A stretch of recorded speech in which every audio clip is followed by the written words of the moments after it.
हाय सांग मैंने नमस्कार। मु सोनाली आपण मानू मोर न्यू वीडियो को स्वागत करुच्ची।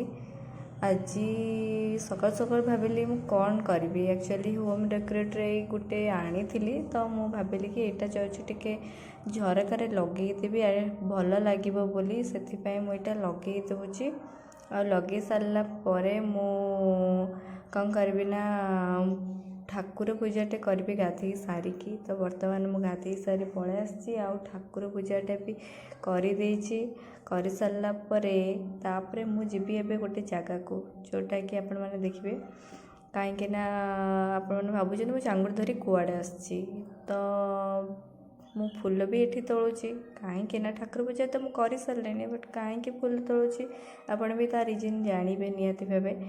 मुझे गोटे गोटे कर सब फूल तोली दौची मो मामा भी ता सहित फूल तोलुची फाइनाली कहीं आज हूँ चैत्र मंगलवार आज हूँ माँ का पूजा से मुझे फूल सब तोलुची मामा भी ता सहित तोलुची ता सहित मु वर्तमान बाहर भी सारे जीवाई मंदिर मु बाहरी आसिकी भोग नहीं कि जाऊँगी कहीं आज माँ का मंदिर में पूजा अच्छी आपण मानक देखेबी माँ का पूजा कौन होता आ कहीं माँ बाहर को आसी मंदिर बाहर को। तो मु वर्तमान पहुँची जाइए भोग घरे जोटिकी एबे वर्तमान आप भावुं एत सब लोक आठ कौन होची यहाँ हूँ आमर पणा तैयारी होची जो कि समस्ते ये पणा तैयारी करिबारे लागी जाइछंती। एटी फलमूल सबू समस्ते घर लोक आनी भोग आनी समस्ते दे जाइछंती माँ को पाई आउ ये हूँ बाहर कहीं जगार ही माँ को हम पूजा से थुआई विभाना आउ ये हूँ आम मंदिर आपण मैंने आमर फुल मंदिर देखी नथिले से मुझे मानक यहाँ देखली देखु आम मंदिर केमती निहाती भाव कमेंट करेंगे। देन सेठू आसी सारा पर मुझे कौन करुँच आप देखुं तो मुझे कौन कर प्रायतः आमर सरी जावा उपर है किंतु तथापि आउ किछि अच्छी कहीं एबे से नड़िया करुँच मो खुड़ी आम सांग से जे पणा करुच्ची बेल पणा आठी भाई तर सबू चकड़ा चकड़ी करुँच मुझे जो अदा आउ मरीच ताकू सब छेचुची कहीं से गुड़ा सब पणार ही पड़ो आपर मु छेचिबा सरी जा पाखापाखि भी है तथापि कहीं आहरी सबू लोक भी आसी ना से मैंने सबू आसबे सहित एवं देखो नड़िया भी कोरा होची आउ समस्ते भी आसुंच भोग गोटी गोटी कर दौरान कहीं एका संगे तो समस्ते आनी पारे तो गोटे गोटे कर समस्ते आसुंच।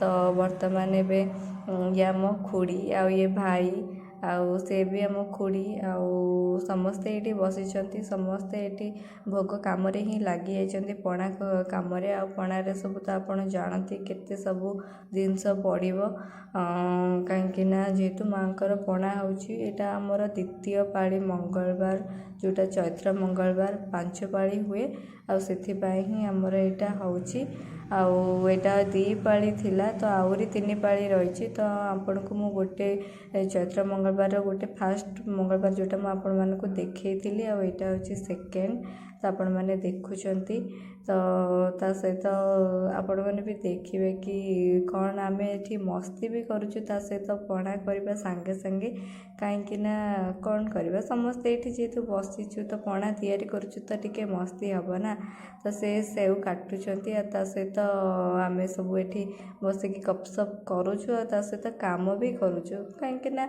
आज माँ को चैत्र मंगलवार आ सबू लोक भी से सबू भी बाहर अच्छा मंदिर प्रांगण में आ माँ को सेठी आमर सजासजी भी होची आ देखंतु मो सांग कौन कही जे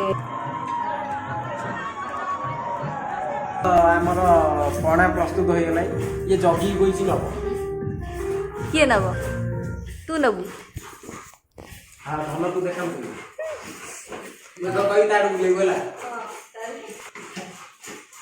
हेलो गाइस ये नड़िया कोरा चालीस पणा प्रस्तुत हो गला जगी कोई नब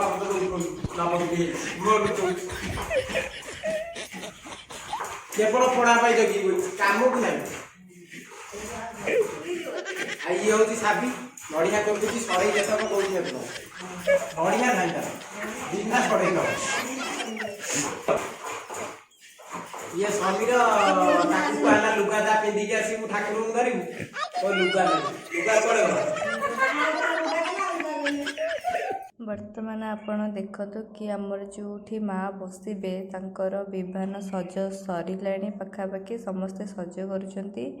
ଆଉ ଏଠି ମନ୍ଦିର ପ୍ରାଙ୍ଗଣରେ ସମସ୍ତେ ବସିଛନ୍ତି ହାର ବି ଗୁନ୍ଥୁଛନ୍ତି ଆଉ ତା ସହିତ ମାଙ୍କୁ ପ୍ରଣାମ କରୁଛନ୍ତି ଆଉ ତା ସହିତ ଏଠି ସମସ୍ତେ ଆମର ଠିଆ ହେଇଛନ୍ତି। ଆଉ ଇଏ ହେଉଛି ଆମ ଟୋଟାଲ ମନ୍ଦିରର ସବୁ ସାଇଡ଼୍ ଗୁରା ଆପଣମାନେ ଦେଖନ୍ତୁ। ତା ସହିତ ମାଙ୍କ ଯେଉଁ ଗଛ ରହିଛି ଗଛ ପାଖରେ ମାଙ୍କୁ ସବୁ ଘୋଡ଼ା ଯାଚିଥିଲେ ଯେଉଁମାନେ ସେଇମାନେ ତ ସେଇଠି ଘୋଡ଼ା ଥୁଆ ହେଇଛି। ଆଉ ଏବେ ବ୍ରାହ୍ମଣ ସେଠି ଆମର ମୁରୁଜ ପକାଉଛନ୍ତି କାହିଁକିନା ମାଙ୍କର ବିମାନ ସେଇଠି ବସିବ ଆଉ ସେଇଠି ହିଁ ମା ଆସିବେ ଆଉ ସେଠି ବସିକି ହିଁ ଆମର ଯେଉଁ ପଣା ରହିଛି ଦେବା ପାଇଁ ଚୈତ୍ର ମଙ୍ଗଳବାର ସେଠି ମା ପଣା ସେଠି ଖାଇବେ ଆଉ ଖାଇସାରିକି ହିଁ ଭିତରକୁ ଯିବେ। ବର୍ତ୍ତମାନ ସବୁ ସରିବା ପରେ ପରେ ମାଙ୍କୁ ଏବେ ଅଣାଯିବ ମନ୍ଦିର ବାହାରକୁ କାହିଁକି ନା ଆପଣମାନେ ଜାଣିଛନ୍ତି ଯେହେତୁ ଚୈତ୍ର ମଙ୍ଗଳବାର ତ ମା ଆସିବେ ମନ୍ଦିର ବାହାରକୁ କେବଳ ମଙ୍ଗଳବାର ହିଁ 5 ପାଳି ମା ମନ୍ଦିର ବାହାରକୁ ଆସିବେ ଆଉ ପଣା ଖାଇକି ପୁଣି ମନ୍ଦିର ଭିତରକୁ ଯିବେ। ବର୍ତ୍ତମାନ ସମସ୍ତେ ଘଣ୍ଟ ଫଣ୍ଟ ବାଡ଼ଉଛନ୍ତି ଆଉ ସମସ୍ତେ ଠିଆ ହେଇଛନ୍ତି ମାଙ୍କ ପାଖରେ କାହିଁକି ନା ମା ଏବେ ନନା ଏବେ ମାଙ୍କୁ ଆଣିବେ। ତା ସହିତ ଆଉ ସମସ୍ତେ ବି ଆସିଛନ୍ତି ଆଉ ବର୍ତ୍ତମାନ ଆପଣମାନେ ଦେଖୁଛନ୍ତି କି ନନା ବ୍ରାହ୍ମଣ ଯିଏ ଅଛନ୍ତି ସେ ବର୍ତ୍ତମାନ ମାଙ୍କୁ ଆଣୁଛନ୍ତି ଆଉ ସମସ୍ତେ ତାଙ୍କ ସାଇଡ଼ରେ ଛତା ଧରିକି ଚାଲୁଛନ୍ତି କାହିଁକି ନା ବହୁତ ଜୋରେ ଖରା ହେଉଛି। ତ ଆପଣମାନେ ଦେଖୁଛନ୍ତି ମାଙ୍କୁ ଆମେ ଧୀରେ ଧୀରେ ଆଣୁଛନ୍ତି ବ୍ରାହ୍ମଣ ଯିଏ ଅଛନ୍ତି କାହିଁକି ନା ଆପଣ ତ ଦେଖିଲେ କି ମାଙ୍କର ଯେଉଁ ସଜା ଯାଇଛି ଯେଉଁ ବିମାନ ଆଉ ସେଠି ମୁରୁଜ ପକାଇକି ରଖାଯାଇଛି ସେଇଠି ହିଁ ମା ବସିବେ ତାଙ୍କ ବିମାନରେ ଆଉ ସେଇଠି ହିଁ ଆମର ପୂଜା ହେବ ଆଉ ସେଇଠି ହିଁ ଆମର ପଣା ହେବ ଯାହା ବି ପୂଜା ପାଠ ସବୁ ଆମର ରହିଲା ସେଇଠି ହିଁ ମା ସବୁ ବାହାରିକି ସେଇଠି ହିଁ ପୂଜା କରାଯିବ ଆଉ ସେଇଠି ସମସ୍ତେ ରହିବେ। ଆଉ ତା ସହିତ ଏବେ ଆପଣ ଦେଖୁଛନ୍ତି କି ଝୁଣା ମା ଯେହେତୁ ବିମାନ ଭିତରେ ବସି ସାରିଲେଣି ଆଉ ଝୁଣା ଦିଆଯାଉଛି ଆଉ ତାପରେ ନନା ଏଠି ଆମର ସେଠି ମାଙ୍କର ଫୁଲ ହାର ଯାହା ବି ରହିଥିଲା ତାକୁ ମାଙ୍କୁ ପିନ୍ଧେଇ ଦେଉଛନ୍ତି ଆଉ ସବୁ ଚାରିପାଖ ବି ମାଙ୍କର ଫୁଲ ସବୁ ସଜାଯିବ ଆଉ ତାପରେ ମାଙ୍କର ପୂଜା ହେବ ଆଉ ଆପଣମାନେ ଏବେ ଦେଖୁଛନ୍ତି କାହିଁକି ନା ମା ତ ଆସିଛନ୍ତି କାହିଁକି ନା ପ୍ରତି ମଙ୍ଗଳବାର ଆସିବେ ଆଉ ତ ଆସିବେ ନାହିଁ କାହିଁକି ନା ଏଇ ଚୈତ୍ର ମଙ୍ଗଳବାର ବର୍ଷରେ ଗୋଟେ ଥର ହିଁ ଆସେ ତ ସେଥିପାଇଁ କି ମାଙ୍କର ଯେଉଁ ଚୈତ୍ର ମଙ୍ଗଳବାରରେ ମା ଆସିବେ ଆଉ ଆପଣମାନେ ଦେଖୁଛନ୍ତି ଏବେ ବର୍ତ୍ତମାନ ନନା ଯିଏ ଅଛନ୍ତି ସେ ମାଙ୍କୁ ସଜ କରିଦେଉଛନ୍ତି ସେଇ ବିମାନ ଭିତରେ। ତାପରେ ସଜ ସରିବା ପାଖାପାଖି ହେଇଗଲାଣି। ଏବେ ବର୍ତ୍ତମାନ ମାଙ୍କୁ ହାର ସବୁ ପିନ୍ଧା ଯାଇସାରିଛି ଆଉ ମା ଏବେ ସୁସଜ୍ଜିତ ଭାବେ ବିମାନରେ ବସିଛନ୍ତି ଆପଣମାନେ ଦେଖୁଛନ୍ତି ଆଉ ଝୁଣା ଧୂପ ଦୀପ ସବୁ ଲାଗିବ ଏବେ ବର୍ତ୍ତମାନ। ଆଉ ଏଠି ସମସ୍ତେ ଦେଖନ୍ତୁ ଯେଉଁମାନେ ସବୁ ମଙ୍ଗଳ ଓଷା କରିଛନ୍ତି ଯେଉଁମାନେ ମାଙ୍କର ପୂଜା ଓଷା କରିଛନ୍ତି ସେମାନେ ସମସ୍ତେ ଆସିଛନ୍ତି ଆଉ ଗାଁର ସବୁ ଲୋକ ବି ଆସିଛନ୍ତି ମାଙ୍କ ପାଖକୁ। ଆଉ ଏବେ ବର୍ତ୍ତମାନ ଆପଣ ଦେଖୁଛନ୍ତି ମାଙ୍କର ଯେଉଁ ଗଛ ରହିଛି ଯେଉଁ ଗଛରେ ମା ରହିଥିଲେ ସେଇଟା ହିଁ ଗଛ ଯେଉଁଠିକି ମାଙ୍କର ସବୁ ରହିଛି ଯେଉଁ ଘୋଡ଼ା ସବୁ ସେଇ ଗଛ ମୂଳେ ହିଁ ରଖାଯାଇଛି। ଆଉ ବର୍ତ୍ତମାନ ନନା ଏବେ ବସିଲେ କାହିଁକି ନା ପୂଜା କରିବେ ବୋଲି ଆଉ ଆପଣମାନେ ସମସ୍ତେ ଦେଖୁଛନ୍ତି। ଆଉ ତା ସହିତ ସମସ୍ତେ ଦେଖନ୍ତୁ ଧୂପ ଲଗାଉଛନ୍ତି କାହିଁକି ନା ମାଙ୍କୁ ଧୂପ ଦେବେ ବୋଲି ତା ସହିତ ପୂଜା ବି ହେବ ଆଉ ସମସ୍ତେ ଏଠି ସମସ୍ତେ ଧୂପ ଲଗେଇକି ମାଙ୍କୁ ସେଠି ପୂଜା କରିବେ ଆଉ ତାପରେ ଆମର ମାଙ୍କର ପୂଜା ଆରମ୍ଭ ହେବ କାହିଁକି ନା ବର୍ତ୍ତମାନ ତ ସବୁ ସରିବା ପାଖାପାଖି ହେଇଗଲାଣି ଯାହା ବି ସବୁ ମାଙ୍କର ସବୁ କାମ ଥିଲା ମାନେ ପୂଜାର ସାମଗ୍ରୀ ଯାହା ବି ଥିଲା ସମସ୍ତେ ପ୍ରାୟତଃ ଶେଷ ହେବା ଉପରେ ହେଇସାରିଲାଣି। ତ ଏବେ ବର୍ତ୍ତମାନ ମାଙ୍କର ପୂଜା ଚାଲିଲା, କାହିଁକି ତା ସହିତ ଆମେ ଏବେ ବର୍ତ୍ତମାନ ପୁଷ୍ପାଞ୍ଜଳି ବି ଦେବୁ, ସମସ୍ତେ ପୁଷ୍ପାଞ୍ଜଳି ଦେବୁ ଆଉ ମାଙ୍କୁ ନମସ୍କାର କରିବୁ। ଆଉ ଇଏ ହେଉଛି ଆମ ମାଙ୍କର ମନ୍ଦିର, ଆପଣମାନେ ଦେଖୁଛନ୍ତି ମାଙ୍କର ବଡ଼ ପ୍ରତିମୂର୍ତ୍ତି ସେଇଟା ଥୁଆ ହେଇଛି। ତା ସହିତ ଗୋଟେ ପିତ୍ତଳ ମୂର୍ତ୍ତି ଯେଉଁଟା ସେଇଟା ହିଁ ମାଙ୍କର ବାହାରକୁ ଯାଇଛି, ଯେଉଁ ଭୋଗ ମାନେ ଖାଇବା ପାଇଁ। ମାଙ୍କର ଯେଉଁ ଚୈତ୍ର ମଙ୍ଗଳବାରର ଯେଉଁ ଭୋଗ ହୁଏ, ପଣା ହୁଏ, ସେଇଟା ହିଁ ମାଙ୍କର ପ୍ରତିମୂର୍ତ୍ତି ଯାଇଛି ବାହାରକୁ, ବିମାନରେ ବସିଛି। ମା ସେଇଠି ପଣା ଖାଇସାରି ଭିତରକୁ ଆସିବେ। ଏବେ ବର୍ତ୍ତମାନ ପୁଷ୍ପାଞ୍ଜଳି ଦିଆହେବା ସହିତ ପୂଜା ସରିବ, ଆଉ ତା ସହିତ ଆଳତି ହେବ, ଆଳତି ବି ସମସ୍ତେ ପାଇବେ। ଆଉ ବର୍ତ୍ତମାନ ଆପଣମାନେ ଦେଖୁଛନ୍ତି ନନା ପଣା ପ୍ରସ୍ତୁତ କରୁଛନ୍ତି। ଆଉ ପଣା ହେବ ମାଙ୍କର ଅଲଗା ପଣା ଆଉ ଆମମାନଙ୍କର ଅଲଗା ପଣା। ମାଙ୍କର ପଣା ଏଇଠି ନନା ପ୍ରସ୍ତୁତ କରିସାରିବା ପରେ ହିଁ ସେଥିରେ ମାନେ ଆମେ ଯେଉଁ ପଣା କରିଥିଲୁ ଆପଣମାନେ ଦେଖିଥିଲେ, ସେଇଥିରେ ହିଁ ସବୁ ପକାଇବେ ଆଉ ତାପରେ ହିଁ ସମସ୍ତେ ନେବେ। ଆପଣମାନେ ଦେଖୁଛନ୍ତି ଏ ମାଙ୍କର ସବୁ ରୂପ, ଗୋଟେ ଗୋଟେ ରୂପ ଯାହାକି ସବୁ ଏଠି ମନ୍ଦିରରେ ଦର୍ଶାଯାଇଛି, ଆପଣମାନେ ଦେଖୁଛନ୍ତି। ଆଉ ତାପରେ ରହିଲା କି ଆମେ ତ ଏବେ ସରିବା ପାଖାପାଖି ହେଇଗଲାଣି।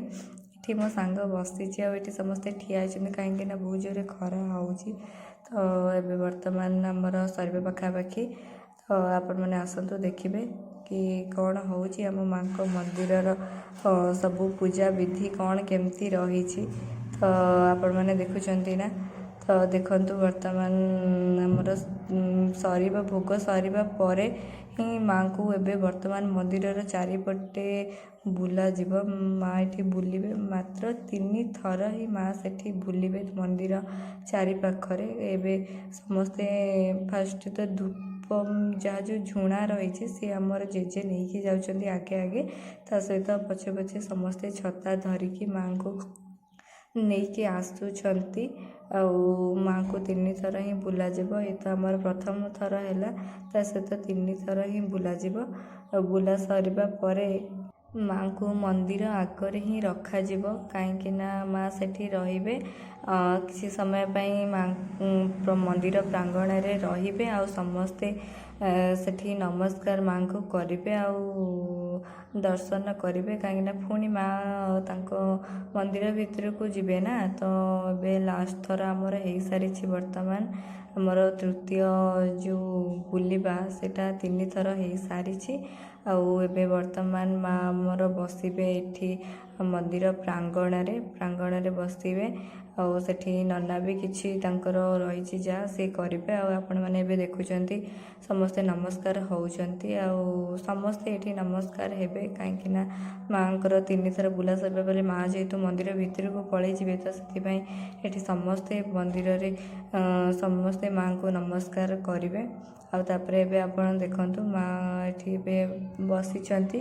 ତ ଏବେ ସରିଲା ସମସ୍ତଙ୍କର ନମସ୍କାର, ଆଉ ସମସ୍ତେ ନମସ୍କାର କରିସାରିବା ପରେ ନନା ଏବେ ବାହାରିଲେ ମାଙ୍କୁ ନେବା ପାଇଁ, ଆଉ ମନ୍ଦିରରେ ନେଇକି ରଖିବେ। ଆଉ ତାପରେ ସମସ୍ତେ ଆମର ପଣା ପାଇବେ, ପଣା ପାଇସାରି ହିଁ ସମସ୍ତେ ଘରକୁ ଯିବେ।